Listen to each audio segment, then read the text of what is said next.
duzu edo probak egin dituzu tonua asmatzeko edo...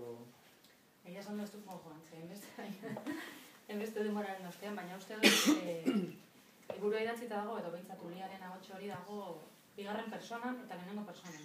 Bai, zuzentzen zaio bere mutilagunari. Eta beste batzutan bere buruarentzat ari da, bestearentzat ari delakoan.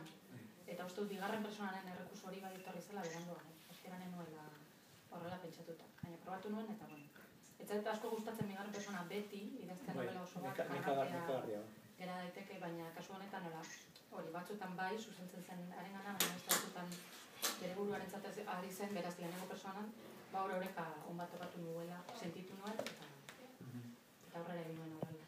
Hor, zuk aipatu dituzu hiruari nagusiak, eta neskaren amari eta gurasoei dagokiena ondo lotzen da trama nagusiarekin. Aldiz, Benjamin Brittenen aria, lotura zeharkakoagoa da, edo pixkat urrunagoa, horregatik agertzen da gutxiago ari hori, edo,